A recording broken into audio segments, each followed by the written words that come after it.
You need somewhere to crash. Arizona right now? Yes, and I'm driving across the country in a snowstorm. Well, there's none here.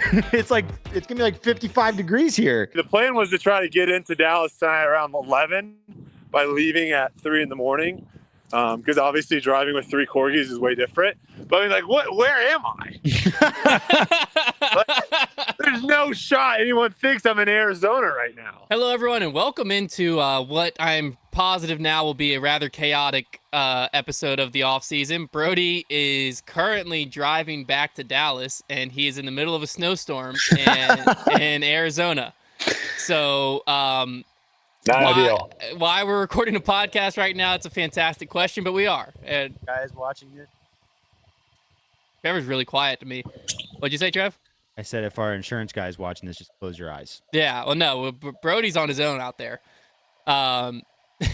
We're gonna kick it off here with you can do podcasts while you're driving. Yeah, it's just taking a phone call. People do that all the time. He's just taking a phone call. Yes, exactly. That's literally what I'm doing. He's hands free. He's got AirPod in, and his eyes are on the road. We're golden. We're gonna modify the game when we get to that part of the show.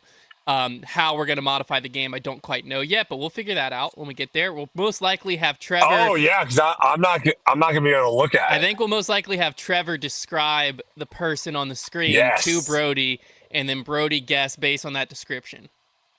Let's do a team game, Trevor. Let's freaking do this. Yeah, I think that's after right. I dominated you last week. I think that's how we'll go. Okay. Did I win last Trevor week? won. Trevor won You last did. week. You did end up winning. You did end up winning. He came with the last second comeback there. So yeah, it was pretty remarkable actually. All right, so we're going to kick it off with a story from Daddy Daughter Disc Golf. And he said, a few years ago when I started getting some more tournament experience, I signed up for my first one in MPO. It was a B tier, and I was shocked to find out that Eric Oakley was also registered. My favorite tour pro. I was extremely nervous to meet him, and I think I briefly shook his hand and said hello on day one. For the second day, we ended up on the same card. So not only was I playing in my first event in MPO, but I was card mates with my disc golf idol. The nerves were unreal. I parred the first hole, then I proceeded to throw directly OB twice off the second tee. He could feel my embarrassment and simply told me, just get it in bounds. I was so ashamed that I let myself down and humiliated myself so badly in front of the player I admired most, but Eric is one of the best dudes in the sport, and the rest of the round, we had a great time joking around and just enjoying disc golf. He even showed genuine interest when I told him my wife and I were expecting our first child in the next few months. With 5 holes to play, I was 5 over par, and he gave me the best piece of disc golf advice I'd heard, which he said, at some point, you just got to start going for stuff and see what happens. I then birdied the last 5 holes to get back to even par. After the round, he signed my Loch Ness Oakley enforcer, and we took a picture. The next year, we were in another tournament together, and he not only remembered my name, but also asked how my newborn baby girl was doing. Eric is a great dude and helped turn the worst moment of my disc golf career into my absolute favorite. Do you have any noteworthy experiences with a tour pro that you'd like to share? Great story there from Daddy Daughter Disc Golf. No, Eric's a really nice guy, and he is the type of dude that, like, when you start talking to him, you can watch him. Like, he'll interact with anybody, and you get his full attention, and like he cares about who he's talking to. So he is a very nice guy. I like Eric a lot, and that's cool. Also like a really good superpower to have, where you can just remember people's names and faces. Yeah, that is. I am not one of those people. No, I am not either, and. One of my buddies in college, incredible ladies, man. He knew when you went out with him, he knew everyone. Yeah. Everyone. And you're just like, how? Like, how? I bet heck, there was a guy that was on my ultimate Frisbee team when we were going to regionals. I didn't even know he was on the team. His name was Ed. And I was like, we have an Ed on the team? Justice for Ed. When did we? Yeah, so I am not one of those people. I'm better with faces as like, oh yeah, I do recognize that face. But man, names, I just remember doing like interviews and stuff and just trying to constantly in my head be like, their name was Paul. Paul was their name. Paul. So at the end, I could be like, hey, pleasure meeting you, Paul. Appreciate it. Thank you so much. Look forward to hearing from you. Yeah. I'm bad with that. People are hit or miss with it. I consider myself decent with names, but some people are like insane. It's funny. There's actually a clip the other day of Josh Allen, the Bills quarterback. He recognized his kicker who was on the team 4 years ago. and ran over. Which And that's their that's daughter. not. I would say that's not the crazy part. The crazy part is he knew the wife's name and their child's name, and like said what's up, like without even missing a beat. But and I like wonder that's if he followed him on impressive. social media or something. Like, if they stayed Either way, connected. like it's just impressive. Even so, though. Even so, though. Like, the older I'm getting, like, Kelsey is really a lifesaver here because she really helps me to be like, hey, their kids' names are this or that. Because it's like, when you start getting old, and I'm getting old, I mean, it starts multiplying, right? Yeah. Like, it wasn't that bad when I was 25 and I had one Frid that had kids. But all of a sudden, you have 20, 30 people that have kids. No, that's a good point. That's 60 kids. Yeah. Like, what? I mean, that's like 2 classrooms. Well, that's like our my cousins they're all older than me, most of my cousins on my dad's side, and they started having kids when I was like, gosh, probably 16. So the oldest of my cousins or my cousin's kids are like 10 or so now, but all of them are married and having kids now, and like we already have a big family. So like when I got married 6 years ago, just my family, my wife's family was over 100 people invited to our wedding. Then you imagine them all starting to have kids. I show up to Christmas and like, especially my mom and dad's side, both are the same. I don't know their names. There's just no shot because there's like literally at my dad's Christmas now, there's probably no joke between 20 to 30 kids running around. And I'm like, you have to do like a study. Yeah. You have to like study the names before you show up. I know like 2 or 3 of them, but then they'll show up and I didn't even know one of them. I didn't even know my cousin was pregnant and she showed up with a newborn at Christmas. And I was like, oh, geez. How did you just, what? Has it been that long since I've seen you? Well, the cousins, the crazy thing is like cousins, you get a pass a lot of times, but like, there are some families like the one name that you would always be expected to know is your own grandchildren, but you see some of those like mega families that have like 10 plus kids. Like at what point you've got 30 grandkids, are you letting one slip? Like my mom my brother's name's Tyler and I was called Tyler more times than not as a kid. Well, that's what my dad's parents, obviously these are all their grandkids. And they're phenomenal. They know all their names, birthdays, all of it. The birthdays thing, man. My grandparents write that stuff straight down. Up, I don't know my niece's birthdays. No clue. Dude, I got 4 nieces. What the heck? I got 4 nieces and 1 nephew. And I don't know their birthdays. Yeah, I know like my closest, like my direct family and maybe some of my closest friends. I might be able to name a month, or for some people, like a time of the year. Like, oh, they got a fall birthday. I know their months, but that's it. All right, let's see if we all know each other's birthday. Let's see if we all know each other's birthday right now. Did we pass the test? I don't know anyone's birthday. I don't know anyone's birthday. Brodie's is August 29th. 9th. Is it just the 9th? I think it's August 9th. 29th. Trevor's right. Wow. Trevor's the birthday guy. Trevor's is February 22nd. Yeah. Nailed it. All right. It's also when our business was created, so it's kind of a cheat code. Oh, is it really? Dang, yours is coming up. Yeah. Let's go back real quick to this story because one thing I do find very funny is the idea that professionals care at all how you play. And I'm not saying that to try to be mean, because I've been in that same situation too, where I've played at like a pro-am in golf and I'm like, oh my God, I'm playing with blah, blah, blah today. I'm so nervous. Like, I hope I play well. And I can't remember who it was. Crap. Who was it? Charles Howe. Charles Howe the third. Charles Howe the third. His caddy came up to me during the pro-am and was gone. He's still there. You keep going. That's crazy. I'm driving through a snowstorm, and Trevor is in our studio. It's his camera, man. He'd be doing stuff. Get wrecked. Shut your mouth, Silas. But Charles Howell III's caddy came up to me and was like, hey, man, just want to let you know, he literally does not care. Like, the most important thing you could do right now is just don't play slow. He's like, he doesn't care what you do. So I think once I heard that definitely helped me kind of loosen up and not be so tight. But I think we all feel that, right? When you play in front of someone that you admire or respect or whatever, you don't want to let them down, if you will. But they don't care.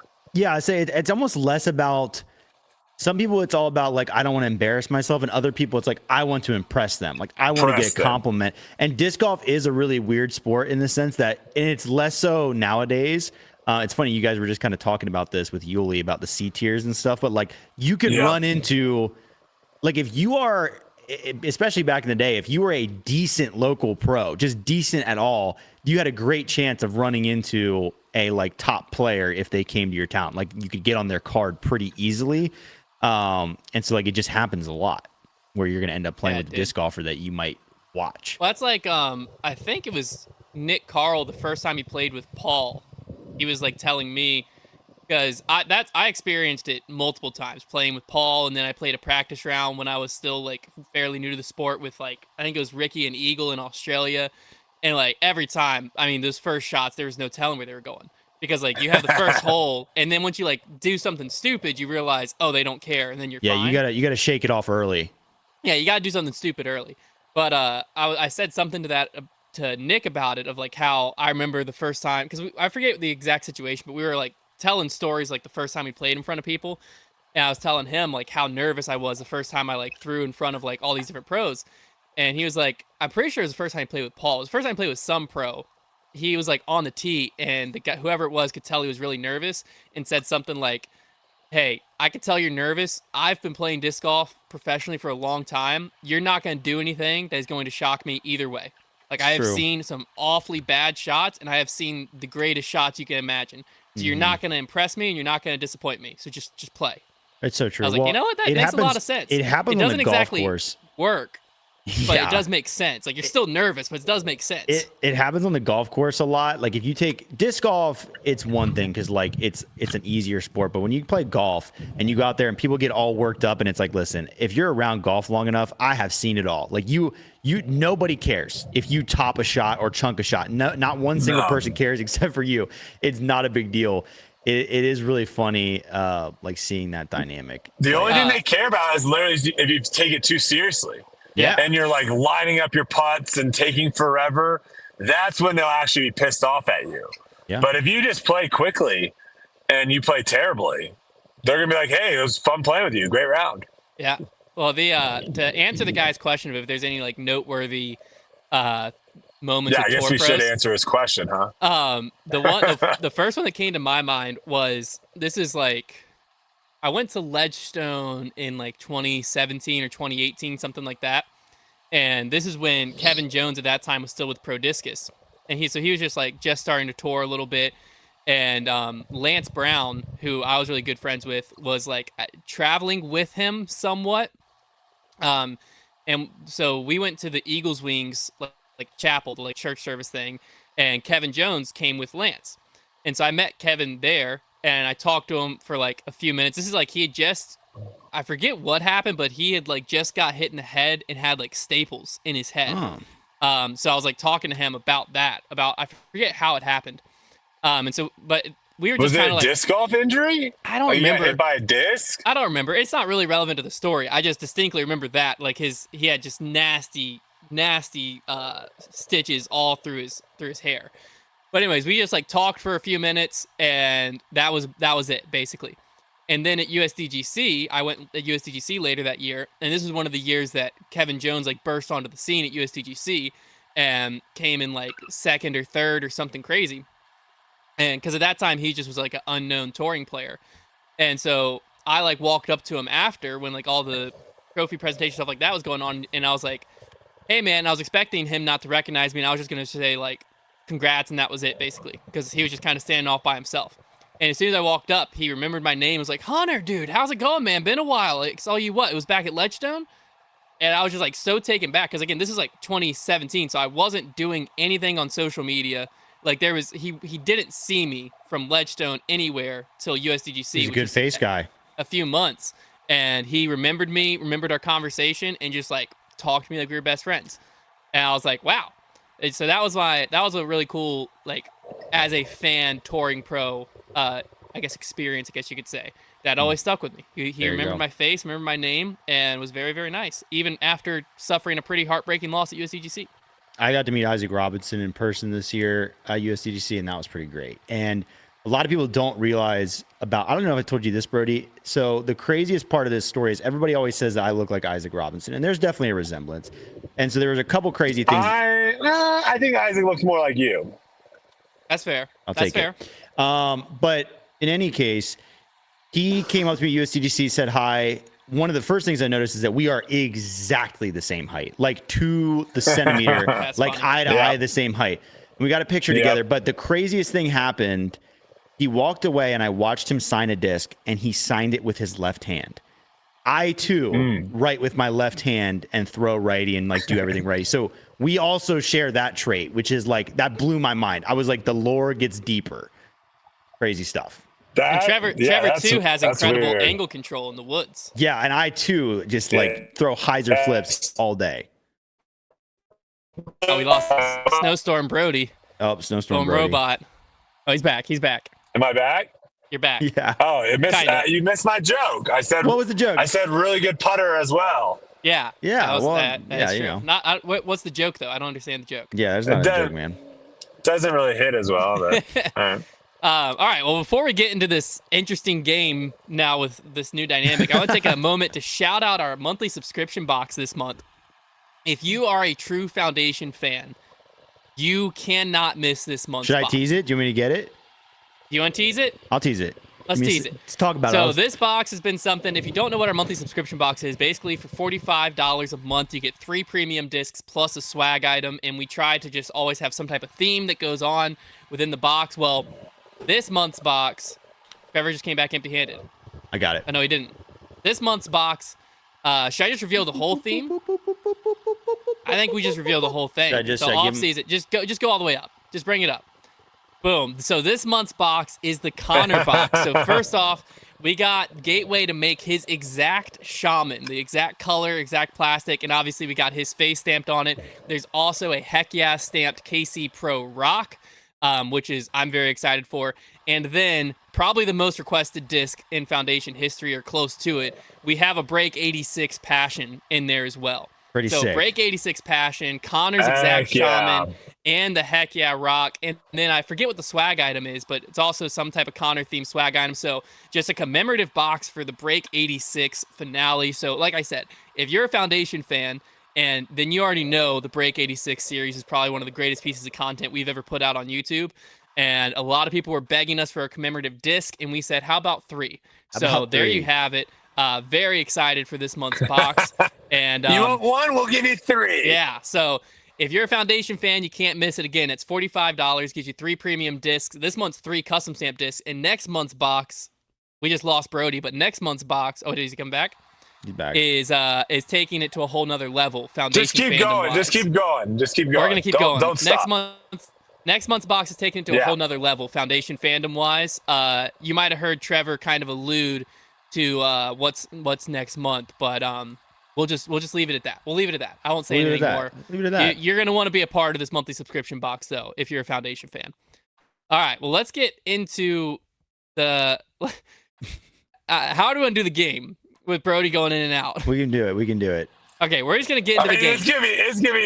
It's gonna be pretty electric. We're gonna just get into the pretty game. electric with my service right now. We're just gonna get into the game. I might only get like half the clues. Okay, we're gonna get into the game, and we're just gonna have Brodie just blind guess. We're gonna have Brodie blind guess the rating. We're gonna skip past the division, and we're just gonna have Brodie blind guess the rating based on Trevor's description of the person. Okay, I can do this. Team game for Pride. I won't give any, like, I might even give my own input. I'm just going to do my best to describe him. Yeah. That's all I'm going to do. Okay. Sci Guy, pull up the first picture here. Okay. All right, here we go. I need a full screen. Okay, first impression. He's in the middle of his throw. He looks it looks like really good Wait, form. should we play this like Guess Who? Should we play this like Guess Who? How's it going to be like Guess Who? I don't even know what that means. So I say... What the heck? What? He's saying, like, should he ask, like should he ask questions and you answer those questions? Is the person a guy? Yes. Is your person a guy? Yes. Is your person over 6 feet tall? I would say Not quite. Is your person a lefty? No. Does your person have a luscious beard? Yes. I don't know if Does I'd your say- person have I don't know if I'd say glasses? luscious. It's a good beard. Glasses, no. Are they wearing a hat? No. Oh, no hat. Oh, man. Does your person have disc golf shoes? He looks like it, yeah. Yeah.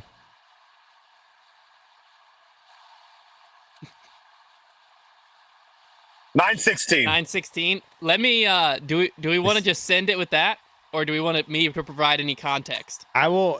Do you want me to just give like what I would have guessed looking at the picture? Yeah. We have 916 from Brodie.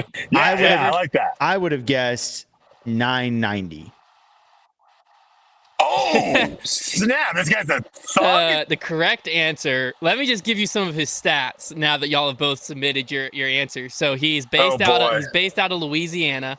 He's played 153. Wait, what? Trevor, why are you saying 990? Sorry, I got to know why he thinks it's 990. Because his form looks really good in this throw, and also I think it might say team on his shirt. I can't quite tell. Oh boy. Oh Can't my quite gosh. tell, but it Okay. might. He's sponsored. Okay, so he's played 153 career events. He has 45 career wins, and he has almost $30,000 in career Yikes. earnings. He's dirty. He's dirty. He is rated 1,010. Oh, he's so dirty. 1010 is his rating. Oh, he's so dirty. So Brodie was, what is that, 94 off? Brodie was 94 off. We can do better. We can do better. We're starting at 94. I was inside of 100. Yep. Yep. All right, sorry guys, let's bring up the next picture here. Here we go. Ooh, okay. I don't pick. want to play Guess Who anymore. I'll just describe it to you. So this gentleman is releasing a forehand shot. He is wearing sunglasses, a kind of flat brim hat. He's wearing one of those polos that has a funky pattern on it. It is sunny out. Good question. He's wearing one of those polos that has kind of a funky pattern on it. Polo is not tucked in and slightly oversized. He has a slender build, probably stands just over 6 feet tall. Is wearing long-ish socks with a simple pattern on them, and it looks like Adidas Terex shoes. So he's playing in a tournament and he's wearing a polo. He could be, because the guy behind him is polo. There's a guy behind him in a polo as well. I mean, you're an absolute freak case if you're wearing a polo and not in a tournament. Give me polo, not tucked in, super serious. Give me 935. Wow, okay, I close. like that. I like that. Close. 949 was the correct job, answer. Brodie. That was a great Good job. that was a great Let's guess. go, Trev. Let's go. That was a great guess. Let's go. All right, let's bring up the next one here. Okay. So this is a kind of just portrait photo. He's not playing disc golf. He's just standing and smiling at the camera. He has a bag on his back. He's carrying, it looks like 3 putters in his right hand. 2 of them are white. One of them is pink. They look like all the same mold. He's wearing a crew neck sweatshirt and sweatpants. The crew neck is Nike. He has a backwards hat on. He looks around the age. I would give him young to mid. I would say late 20s to early 30s age. Probably stands around 5'9", wearing a wedding band. He is married. Looks like a lovely backyard with a fence, and just a gentle smile. In his backyard. Yes, he did. He probably took it specifically for this game, and he does look like a nice gentleman. The bag he's wearing, I'm going to say based on the print, probably Dynamic Discs bag. Those putters also look to be Dynamic Disc putters. I know them anywhere. 895. 895, Brodie says. Love it. Correct answer was 932. Not too far off. Not too far off. That was a good guess. Okay. Ooh. Based on the picture, I would have agreed with that guess. I like that. Solid. That was solid. We're dominating. All right, next one up, Side Guy. Okay. Yeah, I like this one. This is a good one here. So this guy is crouched down next to his bag. He's throwing up the hang loose symbol. He is wearing so much AGL stuff. So he's got an AGL Discs hat, an AGL Discs jersey. I don't know what that is. It's a I don't know brand. what They that make is. discs. That's all you need to know. He's sponsored for sure. I've never heard of this. He's sponsored okay, by. well, take that into account. They're a very small manufacturer. I think they're made by Gateway. He's wearing an AGL Discs hat, shirt. He has an AGL Discs bag, and he has 2 Team AGL Disc stamped discs in front of the bag. He also has an all blue themed bag. He's wearing disc golf shoes. He's in a very disc golf outfit. That reduces your rating a little. He does have a water bottle in the bag as well. That's about all the information I can give you. I would say this guy is What's his facial expression? What's his facial expression? It's a smile. I think he seems like a pretty happy guy. I would say he's probably in his mid-30s. Maybe not quite there. Is it a flirtatious smile? No, it's more of like hey, I'm a nice guy that plays disc golf. If you want to play around with me, hop on the card, man. Like, tag along. We're gonna have fun today. 942. Love it. He's higher than that. 104 off. He is 838. Oh, rated. 838. Well, we didn't have a chance. That's brutal. That was a hunt trap card right there. Holy smokes! Never could have sniffed that one out. He's doing it for the love of the game, though. Hang loose. Rock on, Love the brother. game. The smile description Shaka. was spot on, I think, Trevor. I think that was a great you. description. He does Thank seem you. like just, hey, hop on the car, man. Let's have some good time. I would hang out with him for sure. All right, side guy. I think we I have should have known with the all blue bag. Here we go, Brodie. Okay, so this is where it's getting really funny because people are taking pictures specifically for this game. We got another. Okay. Now this one's at a park because I see a swing set, but it's a portrait. This guy. I mean, that could be a professional disc golf course. We don't know that. That's true. That is true. This guy, wow, really, really well trimmed beard and head of hair. I would say he's in his mid to upper 30s. He is wearing a Foundation polo, the black and gold one that we ran a few years back. Okay. No wedding band. He is a single man, ladies, if you're listening. He's got, they're khaki colored pants, but they look like the type of pants that are like more of an athletic-y, like golf pants. And he's sitting on top of a Zuka cart, a dynamic discs bag inside of that. So that's basically all the information we have to go off of. Does he look more like Connor or Silas? Connor. For sure. 885. 885. I don't hate that. Correct answer was 903. Very close. Good guess. Ooh. Very close. His name's familiar. I'm not sure if he's a Patreon, but that was Gabriel Ish. I feel like he might be a high. I think he's a patron. I'm pretty he's a sure Heiser he's been Club on the member. mailbag before. Yeah. I recognize the name. I don't know if that was our last picture or if there's one more. Sal says it was. That was the last picture. That was it. Yeah. All right. Good game. Overall, GG's. pretty good game. Pretty solid. Pretty easy game. Yeah, Pretty easy Catch it game. within 100 on most. We kind of cooked.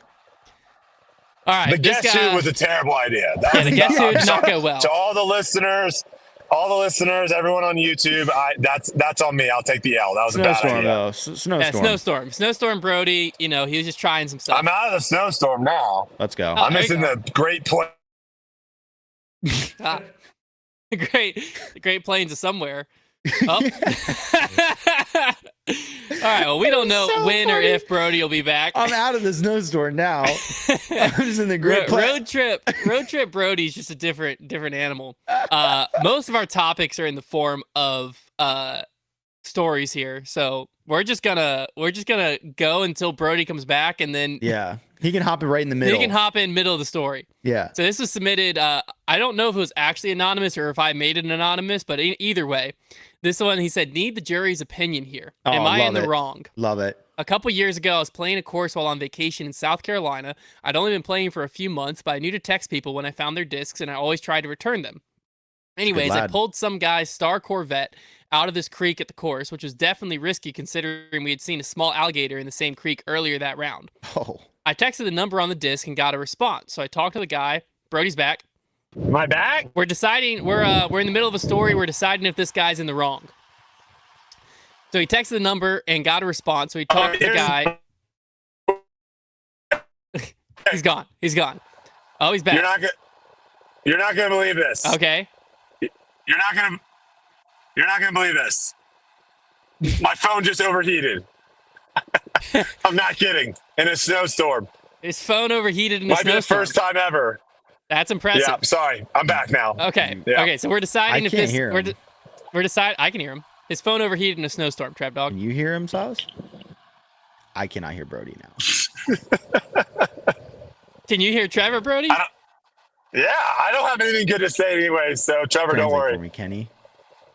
He can hear you, Trevor. Okay, give me. I'll just interpret. Oh, Trevor's gone. Yes! What is happening right Yes! now? What is happening? Yes! Snowstorm! No. Snowstorm! We're good. We're good. Snowstorm, Brodie 1, Trevor 0. All right. Yeah, continue. We're deciding if this guy's in the wrong. So he texted a number on the disc and got a response, and he talked to the guy, and eventually the guy asked him to ship the disc to him in Michigan. I told him I could probably do that, but I was a bit surprised to hear that he wanted me to ship this stock Corvette back to him when he could probably stop by his local Walmart and pick one up. Needless to say, I never got around to shipping the Corvette to him, but I never threw it much either. Probably a month later, my friend and I went to play Maple Hills. We live in Massachusetts, and I brought that guy's Star Corvette with me as a water disc. I threw it on forehand hyzer flip off of Maple Gold's 14, and we cracked up as it turned straight into the pond.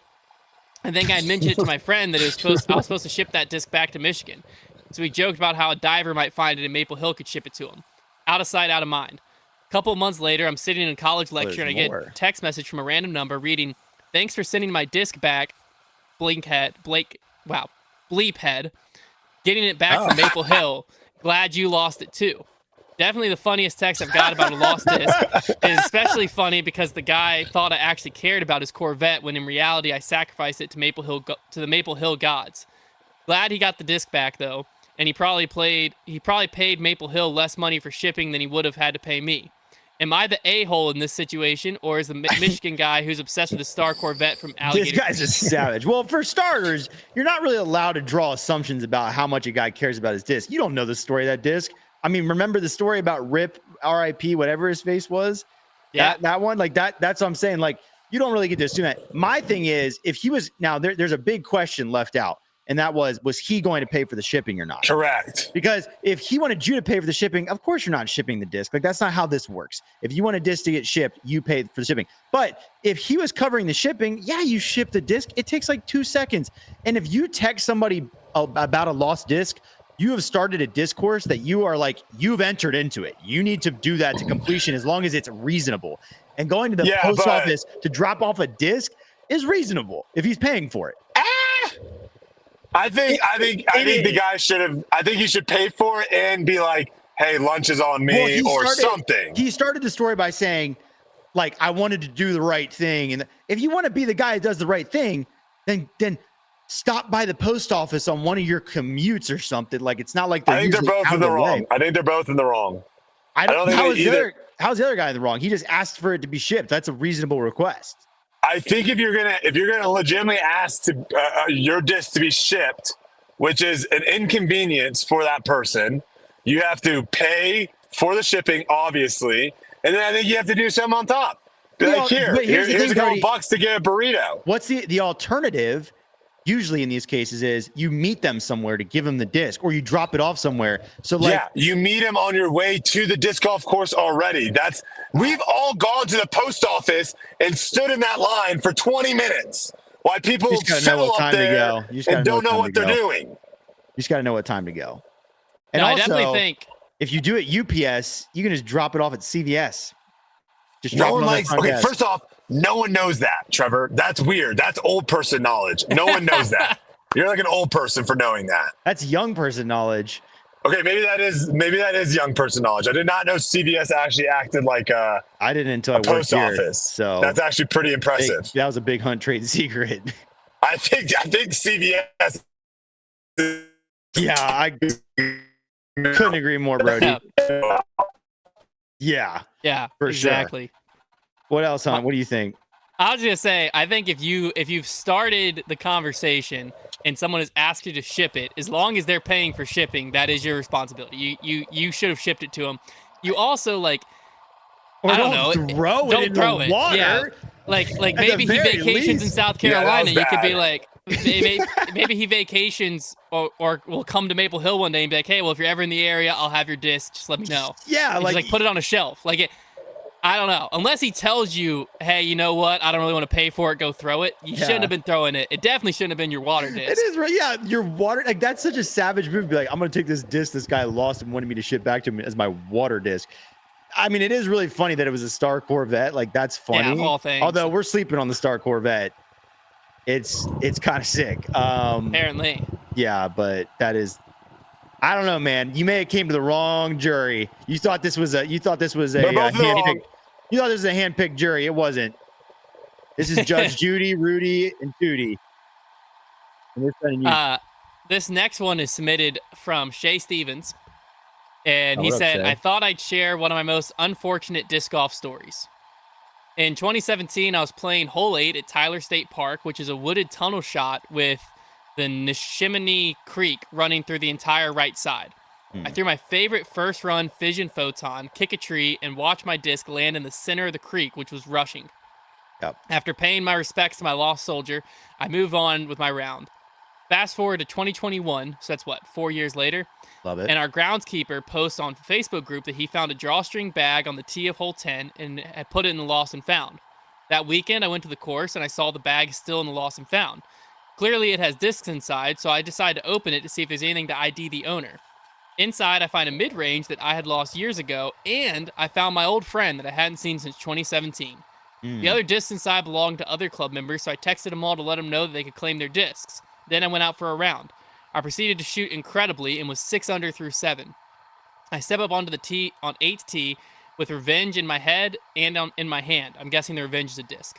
I tell myself the revenge would be his fission photon. That would also make sense. Yeah. I tell myself just to keep it low and down the middle. I lace a hyzer flip down the gap, and as I'm going to fist pump, a tailwind drops my disc into an anaconda root, and my photon flare skipped right and once again found the rushing water. We're calling those anaconda roots? That's fun. Like the ones that go around the tree? Yeah, I think fun. so. I like that. This time I was so distraught, I foolishly tried to go into the water to save it. But after getting my legs thrashed by rocks and other debris, I only managed to retrieve 5 discs, which were not mine. I texted their owners, and once again, I paid my respects to my lost disc with the hope that I'll see him again in 2024. It'll be back. I love a good like lose a disc forever story and get it back later. I lost my disc in a rushing river in... Where were we, Hunt? Idaho?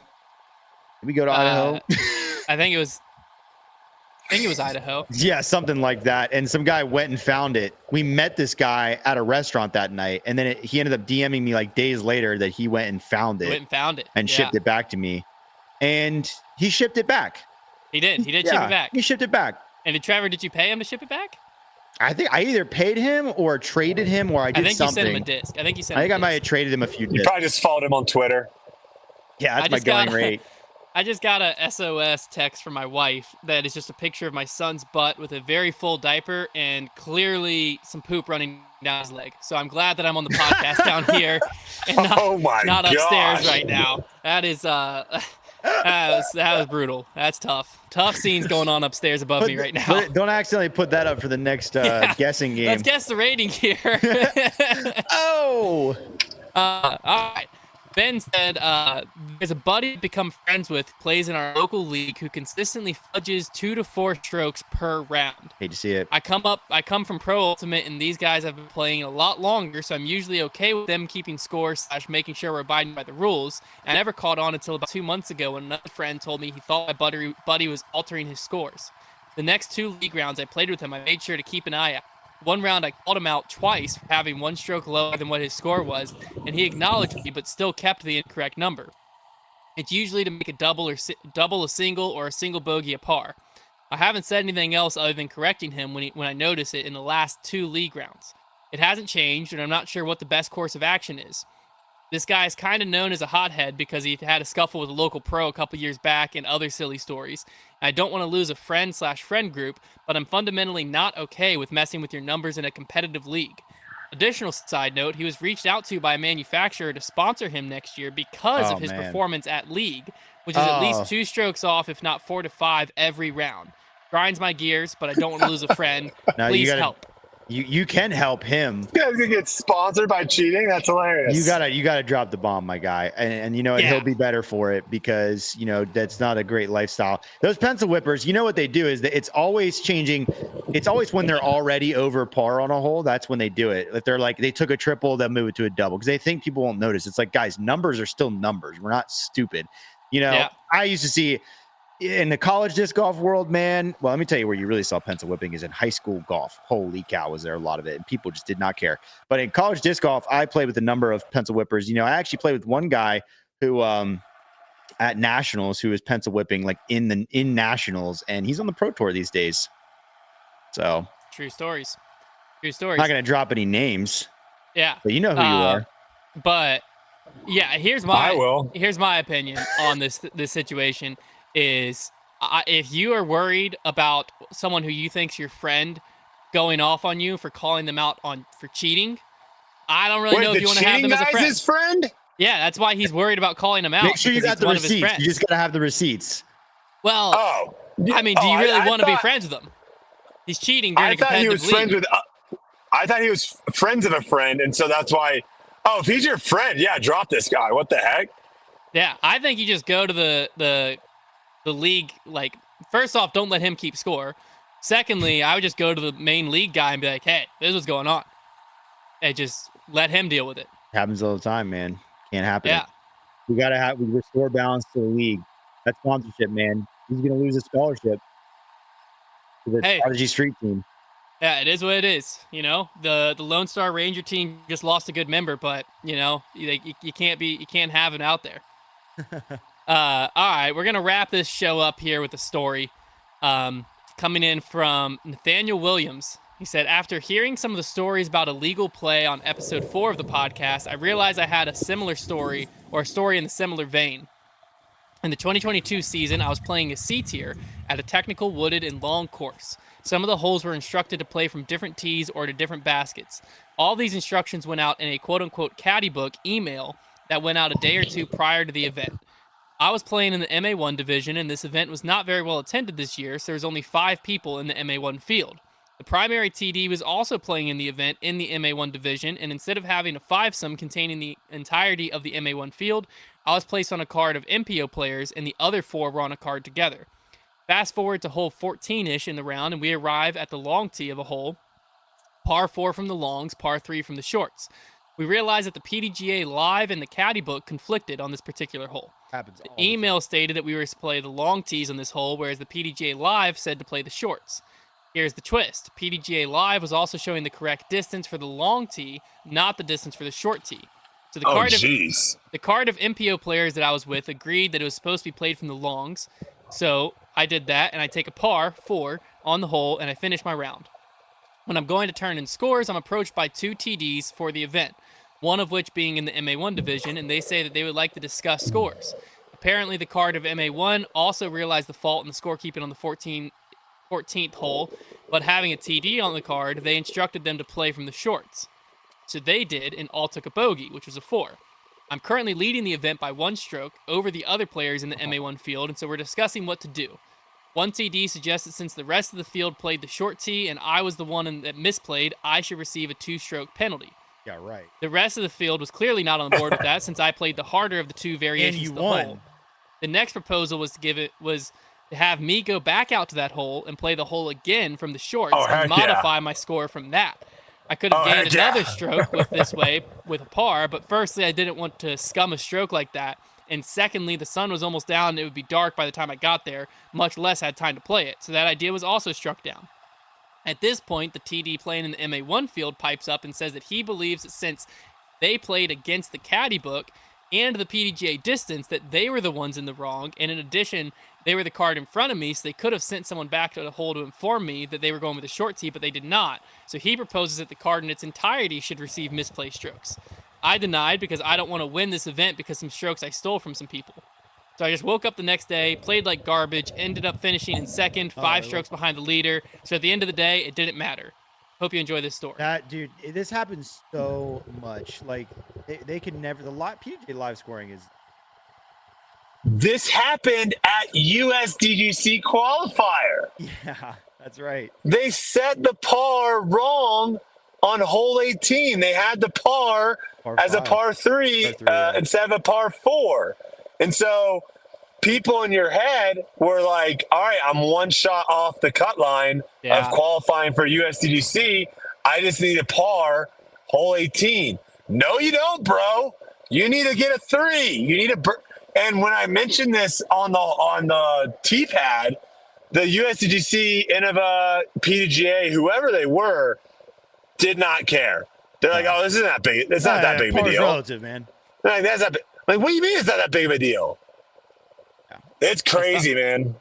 Well, I think technically the caddy book should have been what was followed, I think. Correct. So I think caddy technically, I think so too. I think technically he was in the right, and by that ruling, the rest of the car technically should have got 2-stroke penalty. I think should have been how it worked. It didn't matter because he lost by 5, but it's always fascinating because the thing is, like, the PDGA official test you take it's not that hard, and it's an open book test. So like you have tournament directors that, like, you get into some of these situations and you just have no idea what you're supposed to do. Heck yeah. Well, And disc so it's golf like, takes place I don't on the know. most insanely differing properties with, like, people walking around parks, but there's so many millions of things that can happen because the environments aren't controlled. And then you have, like, miscommunication, and, like, there's not as much technology involved in it. I mean, it's gotten better. Well, that was like the luckily this was asked to me as a hypothetical and not asked to me as, like, this happened. But I think I talked about it on the show of the, like, a lost disc that's also OB. Which rule is it? And, like, that was asked to me at the Battle for Bedford this year, and I was like, I don't know the answer. I was like, I think you just play it. If everyone saw it go OB, it's just like you threw it into the water. You play it as OB, which ended up being the right answer. But, like, that was asked to me, and I was like, I'm not sure. And so I gave him that answer. I was like, I think this would be the correct answer, but, like, if it happened, play a provisional. And then I had, like, a guy who'd been playing disc golf longer than I've been alive.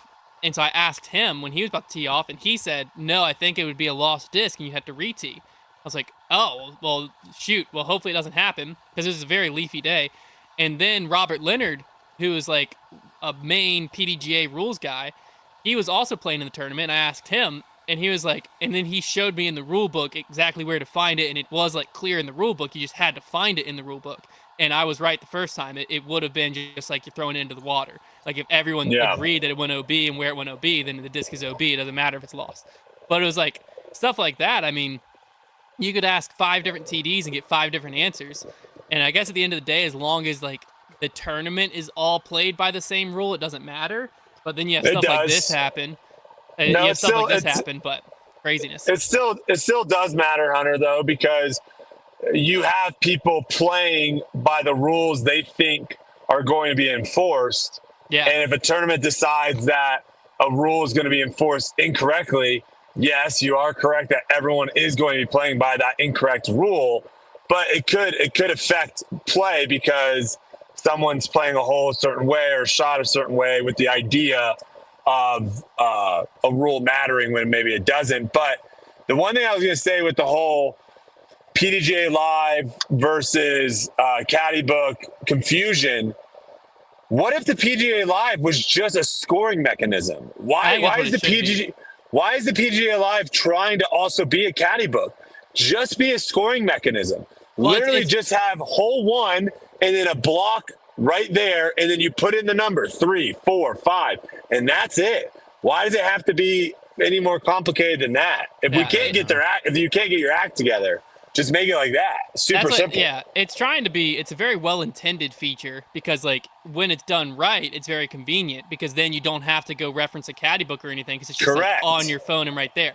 But the problem is, as a TD, you send out a caddy book and then you just have to retype it or copy and paste it in, and then, like, that's where you copy and paste the wrong hole to the wrong part, and now there's confusion. Pars are incorrect. Yeah, they need to make it. Distances are incorrect. They need to make it to where the TD can type in, like, a draft into the PDGA app, like, as their caddy book, instead of having to do it twice. Like, they need to be able to do that ahead of time. It should just be like when you finish the PDGA Live, like, layout, you can just email that. like that can just export and that can Yeah, be the caddy exactly. book. So you it's just like, type it out once. you just did it once and it Right. applied to both. So there is no way it conflicts with each other. Yes. But then it's just like, yeah, these are the having rules, two examples is period. the whole problem. Yeah, but that's the problem is like you type out an email because like that's where there's been times where you know, like something will be sent out in a caddy book, and what used to happen is at tournaments there was always a players meeting, and the players meeting, what the TD said during the players meeting overrode everything. So the Yeah. TD would go over the caddy book, and if they were like, hey, in the caddy book it says this is OB on this hole, it's not, then it's not OB. It doesn't matter what the caddy book said. But like now you have the elimination of that with this PDGA live, and you have caddy books, and then with like tee time events, there's still like a players meeting on the first tee, and then the TD is like trying to update rules during the players meeting on the first tee, and has to like say the same thing to every single group going out, and then like if they forget for one group some type of rule, then that group's gonna play it different. I don't know. It's a mess. But Let's just reduce it to 6 holes. Courses are now 6 holes, way less to mess up. that's Yes. true. Pace of play to the moon. Yeah, just 20-minute rounds. Rounds are done in 45 minutes. Yeah. There you go. All right, well, that's it. That's the off-season podcast. Hopefully, you all enjoyed. Good to see Brodie survive during the car ride here. Could have been there. You know what? It was a little bit of a chaotic episode, but we got through it. We stuck together, and here we are on the other side. So we'll be back same time, same place next week. Only a few more episodes left. We're running out of stories though, so if you have stories or topics you want to see, be sure to use the form in the description down below to submit some new stories and some topics. And we'll see you again next week.